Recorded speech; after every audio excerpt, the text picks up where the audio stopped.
A heartwarming story, the truth on three-point shooting, a little Masters and BYU plus geeky numbers. It's all next on tip-off. Boom, boom, boom, boom. Where'd spring go? Boom, boom, boom, boom. It's gone. It's snowing outside. Boom, boom, boom, boom, boom, boom, boom, boom, boom, boom, boom, boom, boom. Boom. Some of you do not like that. I've heard you. It's 12 seconds. And it's going to stay for the time being. I ordered a bunch of production, and it never came. So that's what you get. How are you today? It's like a whiteout, pure snow at my house. Little Cottonwood Canyon is closed, and it's April 6th. And once again, the best skiing of the year happens in April. Just when you think the golf clubs are getting out, all the skiing gets good, is the way it works.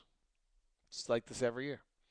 Uh, by the way, my climate change theory is it's all just moved.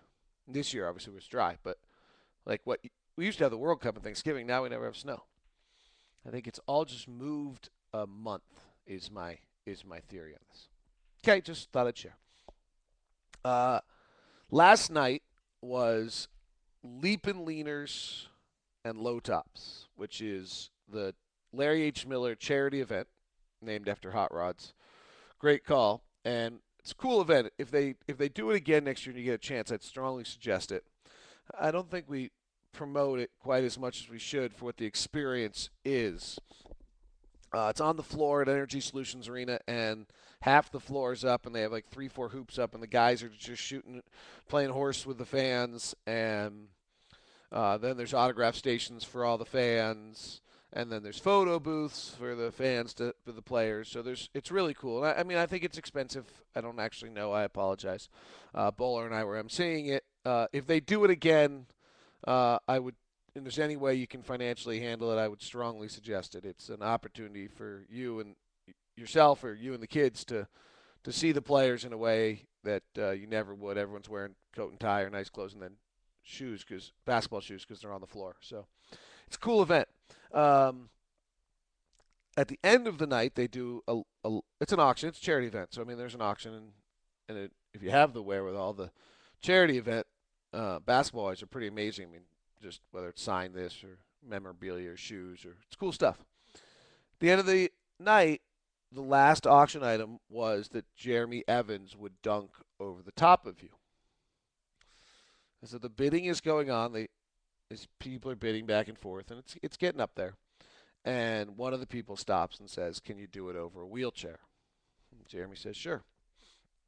So the bidding continues, and this kid wins, and he's in a wheelchair, and he's not in a wheelchair because of a one-time accident, I guess is the way I would say it. He's, I think he's physically and a bit mentally challenged, though. Enough to talk trash to me. He's not that mentally challenged. He's pretty funny, man. So he's got some restrictions, but enough that it wasn't like, gosh, this is hard. Like, I don't know him, and I don't know the level of issues, but I would just say my observation is I don't have the feeling that it's new for him to be in a chair. I think he's in a chair, and I don't get the vibe. Didn't get the vibe that that's going to change. The other way I would say it is I kind of felt like the brain. Well, he talks trash to me. I'll tell you the story. The brain functions pretty strong, but it's not all coming out exactly right, or at least it doesn't sound exactly right. But I didn't spend a lot of time with him. So anyway, here's how he talks trash. So he ends up winning the the auction bid, and they're rolling him up onto the floor. And this is where he talks trash to me. So you know he's pretty sharp. It's pretty good. I'm emceeing with Bowler. At that moment, I'm talking. He calls me over. He says, "David." I said, "Yeah, buddy. Congratulations. Can you make sure Bowler calls Jeremy's dunk of me going of this? Because I no, I really like Bowler."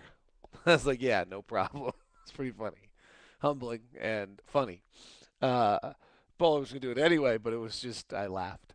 So anyway, uh, he goes out there, and as they're rolling him, he's shaking, and he's shaking out of excitement. and I'm not entirely sure what again, his body abilities are, but I think it was out of I'm guessing it was out of excitement, and like that's just how his body controlled. I mean, he was visibly shaking. They roll him out there, and he just starts crying and crying. And I don't know how old he is. I was just thinking you're probably asking. I'm gonna guess somewhere between 18 and 25. Gosh, a bunch of my information here is gonna be wrong. I hope I don't offend anyone. And understand that my intention is the best. Um, and so he rolls out there and he's crying just with excitement. Oh my gosh! And they're videoing it. And Jeremy goes and flies over the top of him and dunks. And the place just erupts. And Jeremy's so happy because he's just the best kid on the face of the planet. And uh, it was just, and this kid just was over the moon. And the mom just talked to the crowd a little bit about how this guy's life is just so much better because of the Jazz, and uh, that this was had to be one of his great experiences of his life. And so anyway, it was really a cool way to end the day. I hope I'm sharing that well enough because it was really neat. I mean, he afterwards he just could. He's just bubbling. I think with a little inability to control his body completely, just bubbling with excitement. Pictures taken. He gets the ball. And, Bowler called it. It was cool. It was really really cool. Anyway, that was a neat night last night. It was fun. I actually took my wife, which I don't. At a lot of these events, I kind of let her stay away from it, and yeah, I don't take the kids yet. They don't. Um, I don't know. I'm working, and they don't. Try to. I guess whatever. That's personal thing of where how we try to parent this one a little bit. But it's neat for all the other kids are there. My wife thought it was interesting. My wife talked to Gordon for a while and was very impressed with just what a nice young man he is. And I'm learning this that there were a bunch of women there who thought Mr. Burks was older, like my wife's age and older. Thought Mr. Burks was the cutest darn thing they'd ever seen in their lives. So that's one we can keep an eye on. That he's going to be the new Kyle Korver.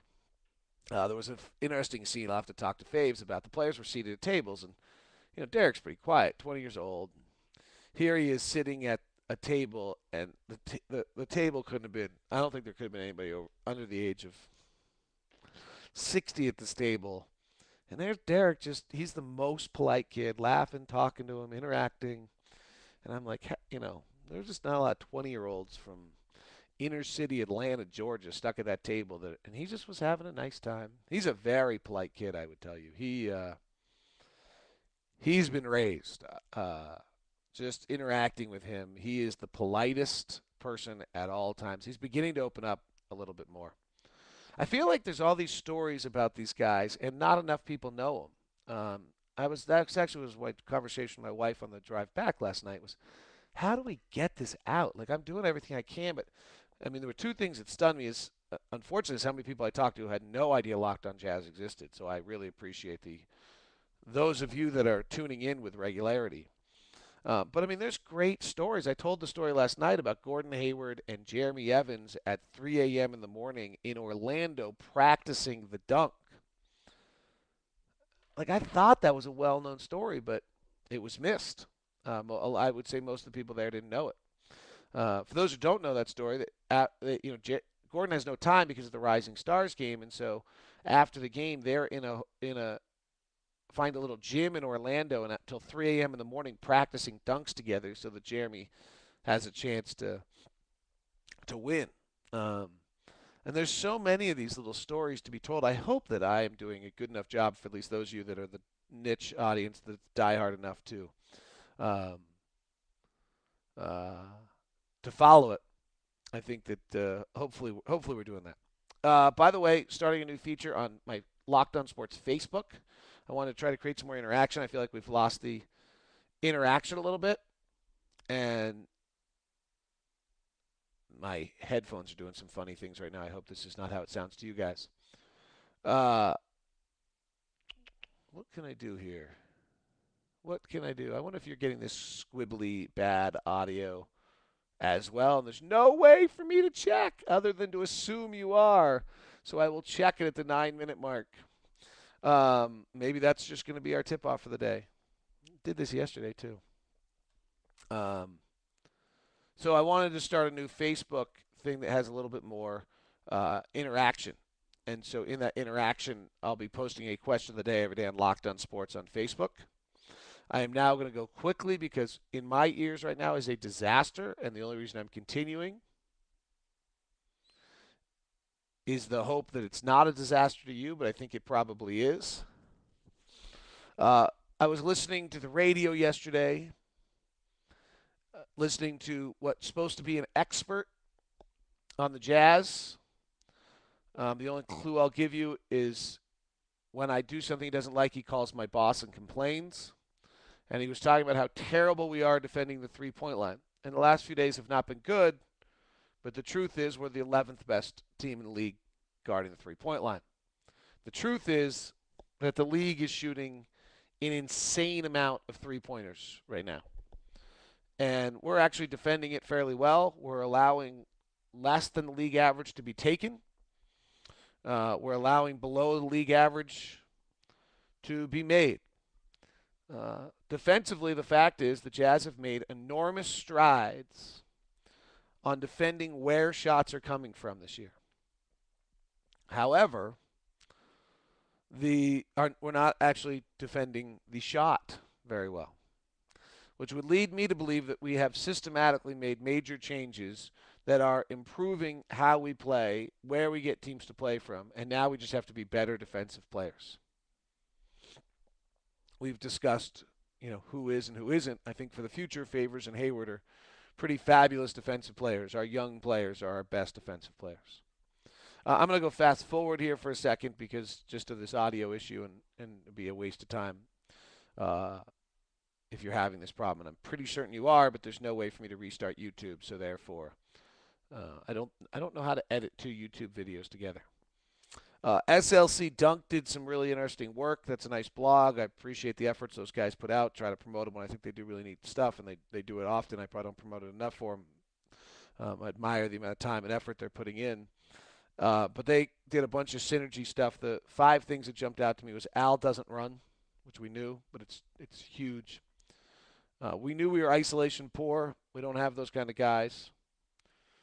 There's a lot of talk by Tyrone that Josh Howard cuts more than anybody else. That turned out to be true. And it's interesting that Favors is now above Millsap on post-up production. Paul really cannot score in the post. Final 2 things as I really push forward on fast-forward mode here. Masters, day 1 is in the books. My thought watching day 1 is usually it's kind of 2 ways to win a tournament. Slow and steady. Just you're 2 under, 2 under, 2 under. Next thing you're 8 or 9. The way I watched that course yesterday, someone's going to have to go big. You're going to have a mammoth day to win this tournament. I don't know if Lee Westwood was he 5 under. That's pretty close to mammoth. But I don't usually win on the first day. Though Westwood's one of the few who could win wire to wire.